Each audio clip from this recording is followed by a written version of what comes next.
Hello दोस्तों, नमस्ते। आज की इस क्लास में आपका स्वागत है। आज की जो क्लास है वो है कक्षा 12 इतिहास विषय के 9वें चैप्टर की, जिसका नाम है आपके उपनिवेशवाद और देहात। बोर्ड एग्जाम की दृष्टि से इस चैप्टर से कौन कौन से महत्वपूर्ण प्रश्न आने वाले हैं उसकी आज हम चर्चा करने वाले हैं। इस चैप्टर से आपको पता होगा दो वस्तुनिष्ठ प्रश्न और दो लघुतरात्मक प्रश्न आने हैं। तो बोर्ड एग्जाम के ब्लूप्रिंट के हिसाब से ही आज की इस श्रृंखला को हम शुरू करते हैं। कौन कौन से महत्वपूर्ण प्रश्न बन सकते हैं इस चैप्टर से और बोर्ड एग्जाम में कौन से आ सकते हैं उसकी चर्चा कर लेते हैं। सबसे पहला ही प्रश्न है, औपनिवेशिक शासन की स्थापना सर्वप्रथम भारत में जो हुई थी वो कहाँ पर हुई थी? तो अंग्रेजों ने भारत में, जो भारत का समृद्ध प्रांत था उस समय, बंगाल में जो है औपनिवेशिक शासन की स्थापना की थी। बर्दवान में नीलामी की घटना कब घटी थी? जमींदारों की जो संपत्ति नीलाम होती है उसमें से बर्दवान, वर्तमान का बर्धमान, जो बंगाल राज्य में स्थित है, इसमें एक जमींदार की जो नीलामी की गई थी वो घटना घटी थी 1797 में। इस्तमरारी बंदोबस्त कब लागू किया गया? तो इस्तमरारी जो बंदोबस्त है वो 1793 में लागू किया गया था, 1793 में। इस्तमरारी बंदोबस्त कहाँ पर लागू किया गया? टैक्स वसूलने की जो टैक्स वसूलने वाली जो व्यवस्था थी अंग्रेजों द्वारा, उसको अलग अलग नाम दिया गया। इस्तमरारी बंदोबस्त है, महालवाड़ी व्यवस्था है, इस प्रकार। तो इस्तमरारी जो बंदोबस्त है वो बंगाल के क्षेत्र में लागू की गई थी। बंगाल में इस्तमरारी बंदोबस्त जो है लागू किया गया। इस्तमरारी बंदोबस्त लागू किए जाने के बाद कितने प्रतिशत जमींदारियां हस्तांतरित कर दी गई थी? तो 75% जो जमींदारियां थी वो हस्तांतरित कर दी गई थी। जब 1793 में बंगाल में इस्तमरारी बंदोबस्त लागू किया गया, उस समय बंगाल के गवर्नर जनरल कौन थे? गवर्नर जनरल की पोस्ट नहीं थी, गवर्नर। तो बंगाल के उस समय गवर्नर थे चार्ल्स कॉर्नवालिस। इसने ही बंगाल में जो है इस्तमरारी व्यवस्था को लागू किया था 1793 में। राजस्व इकट्ठा करने के समय जमींदार का एक अधिकारी गांव में आता था, उसे क्या कहा जाता था? तो राजस्व इकट्ठा करने के समय जमींदार का एक जो अधिकारी है वो गांव में आता था, उसको क्या बोलते थे? उसको बोला जाता था अमला। उसको क्या बोला जाता था? अमला बोला जाता था उसको। क्या बोला जाता था? अमला। अमला कहा जाता था उसको। भारत में पहली इंग्लिश फैक्ट्री कब और कहाँ शुरू हुई? तो 1651 में हुगली नदी के किनारे जो है पहली इंग्लिश फैक्ट्री स्थापित हुई थी। हुगली नदी आपके बंगाल राज्य में स्थित है। हुगली बंदरगाह भी है बंगाल में। प्लासी का युद्ध कब हुआ था? 1757 में हुआ प्लासी का युद्ध। अंग्रेजों के दौर में मुख्य रूप से कितने प्रकार की कर व्यवस्था प्रचलित थी? जिस प्रकार भी हमने बात की थी इस्तमरारी बंदोबस्त, उसी प्रकार से जो मुख्य रूप से कर व्यवस्था प्रचलित थी अंग्रेजों के दौर में, तो वो भारत में कितने प्रकार की टैक्स व्यवस्था प्रचलित थी? तो 3 तरह की थी। तो लघुतरात्मक प्रश्न के रूप में लिखेंगे तो शुरुआत में थोड़ा सा परिचय देते हुए उन तीनों का नाम लिखना है। 1757 में बंगाल के नवाब सिराजुद्दौला की सेना और अंग्रेजों की सेना के बीच हुआ था प्लासी का युद्ध, जिसमें अंग्रेज जीत गए थे और यहीं से भारत में अंग्रेजों के शासन की शुरुआत हुई। और बंगाल पर विजय प्राप्त करने के बाद अंग्रेजों ने कर वसूलने की जो है वो नई व्यवस्था अपनाई। और अंग्रेजों के दौर में मुख्य रूप से 3 प्रकार की कर व्यवस्था जो है प्रचलित थी। उसमें से पहली का नाम है इस्तमरारी बंदोबस्त, और दूसरी का नाम है रैयतवाड़ी, और तीसरी का नाम है महालवाड़ी व्यवस्था। इस प्रकार लघुतरात्मक प्रश्न में ध्यान रखना ये आपके कितनी प्रकार की व्यवस्था प्रचलित थी। इसके बाद में इस्तमरारी बंदोबस्त, जिसको हम जमींदारी व्यवस्था या स्थायी बंदोबस्त के नाम से जानते हैं, उसके बारे में एक छोटा सा प्रश्न तैयार कर लीजिएगा, लघुतरात्मक 2 नंबर का। तो इस पर टिप्पणी लिखिए इस प्रकार का प्रश्न, इसे बंगाल में 1793 में चार्ल्स कॉर्नवालिस द्वारा लागू किया गया था। अभी छोटे प्रश्न के रूप में भी देखा था।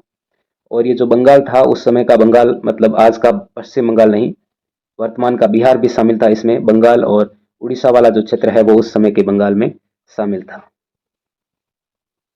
इस व्यवस्था के अंतर्गत जमींदारों को नियुक्त किया जाता था। ये जमींदार ही बाद में जो है किसानों से टैक्स वसूलते थे। वह सभी लोग जो अंग्रेजी शासन से पहले शक्तिशाली थे, नवाब है, पुराने राजा और सेठ साहूकार आदि, जो है वो क्या है? जमींदार हैं। आज अंग्रेजों द्वारा इन सभी को जमींदार जो है बना दिया गया था। हर जमींदार को कुछ गांव दिए गए, जहां से ये जमींदार जो है किसानों से कर वसूलते थे, कर इकट्ठा करते थे। कंपनी द्वारा हर जमींदार से एक निश्चित रकम जो है वो टैक्स के रूप में ली जाती थी। जमींदार किसानों से अपनी इच्छा अनुसार जो है कितना भी कर वसूल सकते थे। इस व्यवस्था को स्थायी बंदोबस्त क्यों कहा गया? क्योंकि इसमें जमींदारों को एक स्थायी रकम जो है वो, पहले से स्थायी की गई रकम जो है वो ईस्ट इंडिया कंपनी को देनी होती थी, इसलिए इसको स्थायी बंदोबस्त जो है कहा गया। इसे जमींदारी व्यवस्था क्यों कहा गया? क्योंकि इस व्यवस्था में जमींदार ही महत्वपूर्ण थे। जमींदार किसानों से टैक्स वसूलते थे और बाद में किसको देते थे? अंग्रेजों को। और जमींदार जो है जमीन के मालिक नहीं थे, बल्कि वह कंपनी के लिए कर वसूलने का काम करते थे। और राजस्व इकट्ठा करने के समय जमींदार का एक अधिकारी गांव में आता था, उसको अमला कहा जाता था। अभी हमने जिक्र किया, जो जमींदार कर की निश्चित राशि नहीं चुका पाते थे तो उनकी संपत्ति जो है वो नीलाम कर दी जाती थी। और रैयतवाड़ी व्यवस्था पर भी आप टिप्पणी लिख सकते हो इसी प्रकार से। तो तीनों प्रकार की टैक्स की व्यवस्था है, कर व्यवस्था अंग्रेजों द्वारा जो भारत में लागू की गई, उन तीनों व्यवस्थाओं के बारे में आपको पता होना चाहिए। किसी भी व्यवस्था पर एक प्रश्न आ सकता है। जिस प्रकार हमने स्थायी बंदोबस्त के बारे में देखा, उसी प्रकार से रैयतवाड़ी व्यवस्था के ऊपर भी एक प्रश्न तैयार कर लीजिएगा। इसको 1820 में टॉमस मुनरो द्वारा लागू किया गया था। सन और व्यक्ति का नाम ध्यान रखिएगा, इसमें भी छोटे प्रश्न के रूप में भी रैयतवाड़ी व्यवस्था जो है किसने लागू की? तो टॉमस मुनरो ने। सन भी ध्यान रखिएगा इसमें 1820। यह व्यवस्था जो है कहाँ पर लागू की गई? जिस प्रकार हमने स्थायी बंदोबस्त देखा, वो बंगाल में लागू की गई थी और ये भारत के दक्कन क्षेत्र में लागू की गई थी, दक्षिण भारत में। और इस व्यवस्था में किसान जो है स्वयं जाकर अपना कर जमा करवाता था, किसान खुद। उसमें बीच में कौन था? जमींदार। लेकिन इस बार किसान जो है, रैयत यानी किसान, किसान खुद जो है अंग्रेजों को, ईस्ट इंडिया कंपनी को टैक्स देता था। इस व्यवस्था को रैयतवाड़ी व्यवस्था इसीलिए कहा गया है क्योंकि रैयत का मतलब ही क्या होता है? किसान। क्योंकि किसान सीधा टैक्स दे रहा है, इस कारण इस व्यवस्था को ही रैयतवाड़ी व्यवस्था नाम दिया गया। इसमें कंपनी और किसानों के बीच में कोई मध्यस्थ नहीं था। इसमें किसानों को भूमि का स्वामी बना दिया गया और उनका लगान भी जो है वो फिक्स कर दिया गया। इसी प्रकार तीसरी व्यवस्था है महलवाड़ी व्यवस्था। यह व्यवस्था अंग्रेजों द्वारा 1822 में लागू की गई थी और इस व्यवस्था में एक व्यक्ति द्वारा पूरे गांव का कर इकट्ठा किया जाता था और फिर उसे कंपनी को जमा करवाया जाता था। कोई भी एक गांव का व्यक्ति होता था, वो सारा कर इकट्ठा करके जो है कंपनी को देता था। इसे भारत के उत्तर पश्चिम क्षेत्र में लागू किया गया। विशेष रूप से जो उत्तरी सीमांत प्रांत है, वर्तमान का यूपी बिहार है, यूपी जो है, बिहार तो बंगाल में शामिल था, यूपी का जो इलाका है वहां पर जो है ये व्यवस्था प्रचलित थी। उत्तर पश्चिम क्षेत्र में यूपी है, दिल्ली है, हरियाणा है, यहाँ के आसपास का जो इलाका है। इस व्यवस्था को महलवाड़ी कहा गया क्योंकि महल का अर्थ जो होता है वो होता है गांव। इसमें भूमि का संबंध न तो किसी बड़े जमींदार के साथ जोड़ा जाता था और न ही किसी किसान के साथ। तीनों प्रकार की व्यवस्था होने के बाद में एक वापस से इस्तमरारी जो बंदोबस्त है, स्थायी बंदोबस्त, जिसके बारे में अभी हमने जिक्र किया, इसके लागू करने के क्या उद्देश्य थे? ये जो व्यवस्था है ये बंगाल में लागू की गई थी, अभी जिक्र किया। बंगाल में अंग्रेजी शासन की स्थापना होने के बाद में अंग्रेजों ने बंगाल की व्यवस्था को बदलने के प्रयास किए ताकि वह ठीक से शासन कर सके। क्योंकि अंग्रेजों ने प्लासी के युद्ध में वहां के बंगाल के नवाब सिराजुद्दौला को पराजित कर दिया था और ईस्ट इंडिया कंपनी की स्थापना कर दी थी। तो वहां से अब टैक्स की जो व्यवस्था है वो अब अंग्रेज ही देखेंगे। पहले की व्यवस्था अच्छी नहीं थी, तो अंग्रेजों ने इस्तमरारी बंदोबस्त को जो है लागू कर दिया था। अंग्रेजी शासन की जो शुरुआत है, शासन की शुरुआत के समय बंगाल में गांव की अर्थव्यवस्था जो थी वो कृषि पर निर्भर थी। परंतु यहाँ बार बार क्या पड़ रहे थे? अकाल पड़ रहे थे और खेती की जो पैदावार है वो भी कम होती जा रही थी। ऐसे में कृषि में निवेश बढ़ाने के लिए अंग्रेजों ने यह व्यवस्था जो है शुरू की और इसमें करों की जो दरें हैं वो भी स्थायी कर दी गई, पहले से ही फिक्स कर दी गई, ताकि कंपनी को जो टैक्स है वो नियमित जो है मिलता रहे। इससे क्या लाभ हुए स्थायी बंदोबस्त से? तो स्थायी बंदोबस्त में बीच बिचौलिए कौन थे? जमींदार। ये जमींदार जो थे ये भूमि के वास्तविक मालिक बन गए। जमींदार धनवान हो गए। उन्होंने अपना धन जो है वो उद्योग स्थापित करने और साथ ही व्यापार के विकास में लगाया। कंपनी को निश्चित आय वो तो मिलने लग गई क्योंकि फिक्स था कर। कंपनी को बार बार लगान की दरें निर्धारित भी नहीं करनी पड़ी। इस प्रकार कंपनी को इससे फायदा हुआ। स्थायी बंदोबस्त के दोष की बात करें तो जमींदार जो है वो किसानों का शोषण करने लगे। यानी हम हमारे लिए ये क्या थी? किसानों के लिए अच्छी नहीं थी। किसानों का शोषण करते थे जमींदार और कंपनी का किसानों के साथ कोई सीधा संपर्क नहीं था क्योंकि बीच में कौन आ गए थे? जमींदार बीच में आ गए थे। लगान की दरें अधिक थी, फिक्स तो थी लेकिन लगान की जो दरें थी शुरुआत में ज्यादा थी, टैक्स की दरें। आर्थिक और सामाजिक शोषण से किसान जो है वो गरीब होता गया और जमींदार जो है अधिक धनवान हो गए। जमींदार भी ठीक समय पर राजस्व नहीं दे पाते थे अंग्रेजों को। इसका क्या कारण है? जमींदार ठीक समय पर राजस्व क्यों नहीं दे पाते थे? और स्थायी बंदोबस्त में जमींदारों की असफलता थी।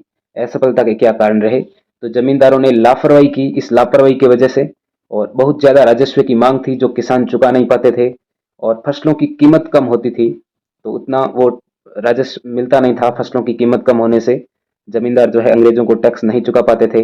व्यवस्था जो है कर की व्यवस्था वो असमान थी, और जमींदारों की शक्तियों पर भी नियंत्रण था। वो किसानों पर दबाव भी नहीं डाल सकते थे, और किसानों का जानबूझकर कर नहीं देना ये भी एक प्रमुख कारण था। इस कारण से जमींदार जो है किसको टैक्स नहीं दे पाते थे, कंपनी को टैक्स नहीं दे पाते थे। एक बीच में है सूर्यास्त विधि। ये सूर्यास्त विधि क्या है? हालांकि इससे एक नंबर का प्रश्न तो वस्तुनिष्ठ ही आएगा, तो सूर्यास्त विधि पूछने के कम ही चांस है। फिर भी इस विधि के अनुसार यदि जमींदार निश्चित तिथि में सूर्यास्त होने तक अपना राजस्व नहीं चुका पाते थे तो जमींदारों की संपत्ति को नीलाम कर दिया जाता था। यह आमतौर पर प्रश्न जो है बोर्ड एग्जाम में बहुत बार आया हुआ है। इसके बाद में है जमींदारों को नियंत्रित करने एवं उनकी स्वायत्तता को सीमित करने के लिए ईस्ट इंडिया कंपनी ने कौन कौन से कदम उठाए?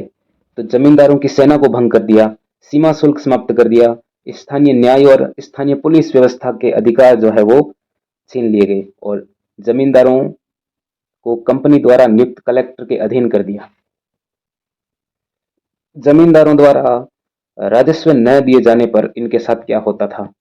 जमींदार राजस्व टैक्स जो है वो अंग्रेजों को नहीं दे पाते थे, क्योंकि इनकी शक्तियों पर जो है नियंत्रण स्थापित कर लिया गया था। तो जमींदार टैक्स नहीं दे पाते थे तो इनके साथ क्या होता था? राजस्व नहीं दिए जाने पर तो इनकी संपत्तियां नीलाम कर दी जाती थी। यदि जमींदार अंग्रेजी शासन द्वारा निर्धारित राजस्व को सही समय पर नहीं दे पाते थे तो उनकी संपत्तियों को नीलाम कर दिया जाता था। जमींदारों की संपत्तियों और भूमि को नीलाम करके अंग्रेजी शासन कर की वसूली किया करता था। नीलामी के अंदर जमींदार की जो संपत्तियां थी उसकी बोली लगाई जाती थी। वह व्यक्ति जो सबसे अधिक बोली लगाता था उसे जमीन और संपत्तियां बेच दी जाती थी। इस तरह अंग्रेजी शासन जो है जमींदारों द्वारा राजस्व जमा न किए जाने पर राजस्व वसूलता था। ये प्रॉपर्टियां इनकी जब्त कर गए, नीलाम कर गए। जमींदार किन किन तरीकों से अपनी संपत्तियों को बचाने के प्रयास करते थे? जब बोली लगती थी उसमें ये फर्जी बिक्री करा देते थे, या कब्जा देते नहीं थे।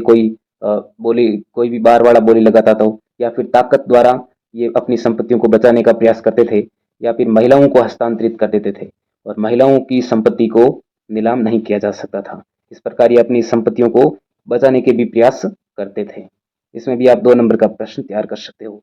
ये पॉइंट लिख के इसके अंदर कुछ जो है लिख सकते हो। बंगाल में जोतदारों का उदय किस प्रकार हुआ? बंगाल में सबसे ज्यादा जो शक्तिशाली थे वो कौन थे? जोतदार थे। इस पर एक प्रश्न तैयार कर लीजिएगा 2 नंबर का। 18वीं शताब्दी की शुरुआत में कुछ धनी किसानों का उदय हुआ बंगाल में, जिन्हें जोतदार कहा गया। कई स्थानों पर इन्हें हवलदार भी कहा जाता था, गांटीदार या मंडल भी कहा जाता था। ये वे किसान थे जिनके पास में जमीन के बड़े बड़े टुकड़े थे। इनकी जमीन पर जो है बटेदार किसानों द्वारा खेती की जाती थी। ये जो बटेदार किसान थे ये अपने हल और औजार लाकर खुद खेती किया करते थे। अपने ही जो है सारे जो औजार थे वो अपने खुद के ही लाते थे और यहाँ पर खेती करते थे, और अंत में फसल का जो आधा भाग है ये बटेदार किसान जोतदारों को दे देते थे। इन जोतदारों का गांव और उस गांव के किसानों पर अत्यधिक प्रभाव होता था, और जमींदार ज्यादातर शहरों में रहा करते थे। जमींदार जो है ये कहाँ पर रहते थे? शहरों में। लेकिन जोतदार कहाँ पर रहते थे? गांव में, किसानों के पास में। इस वजह से किसानों के जो ज्यादा निकट हैं वो कौन होते थे? जोतदार। और जब जोतदार किसानों के पास में रहते हैं तो मुश्किल परिस्थितियों में ये जोतदार किसानों की मदद भी करते थे, जिस वजह से किसान जो है वो जोतदारों का समर्थन भी किया करते थे। जमींदारों द्वारा गांव में कर को बढ़ाने के अनेक प्रयास किए गए, क्योंकि जमींदार जो स्थायी बंदोबस्त है उसके द्वारा जमींदारी टैक्स वसूलते थे, तो ये गांव में कर को बढ़ाने के अनेक प्रयास किए इन्होंने। लेकिन जोतदारों ने इन जमींदारों का क्या किया? खुलकर विरोध किया। कई परिस्थितियों में जोतदार किसानों को कर देने से मना भी करते थे। जोतदार कहते थे कि जमींदारों को आप टैक्स मत दो। इस वजह से जमींदारों को कर नहीं मिल पाता था और उनकी संपत्तियां नीलाम हो जाती थी, और ये संपत्तियां जो है ये कौन खरीद लेते थे? जोतदार खरीद लेते थे और लाभ कमाते थे। आज की इस क्लास का जो लास्ट प्रश्न है वो है 5वीं रिपोर्ट पर एक टिप्पणी लिखिए। 5वीं रिपोर्ट, यह जो रिपोर्ट है ये ब्रिटिश संसद में पेश की गई थी 1813 में, और इसमें टोटल 1002 पन्ने थे। 1002 पन्नों की ये रिपोर्ट थी। छोटे प्रश्न में भी ये ध्यान रखना दोनों। हालांकि अगले क्लास में हम इसको छोटे प्रश्नों के रूप में भी लेंगे। इसमें किसानों और जमींदारों की अर्जियां शामिल थी। क्या क्या लिखा था इस रिपोर्ट में? तो जमींदारों और किसानों ने जो जो अर्जियां लिखी हैं वो अर्जियां इसमें शामिल थी, जिसमें उन्होंने कर माफी की अपील की थी। इसमें अलग अलग जिलों के कलेक्टर की रिपोर्ट भी शामिल थी। साथ ही साथ इसमें राजस्व इकट्ठा करने से संबंधित जानकारी भी थी। इसमें जमींदारी के नीलाम होने और जमींदारों द्वारा अपनी संपत्तियों को बचाने के लिए अपनाए जाने वाले नए नए तरीकों का भी वर्णन किया गया था। इस प्रकार पांचवी रिपोर्ट भी, इस पर भी एक लघुत्रात्मक प्रश्न जो है आ सकता है। इस प्रकार आज की क्लास में हम इतने देखेंगे। अगली क्लास में फिर मिलते हैं। तब तक आप अपनी तैयारी को जो है निरंतर बनाए रखिएगा, और बोर्ड एग्जाम नज़दीकी है तो विशेष रूप से जमकर तैयारी कीजिएगा। और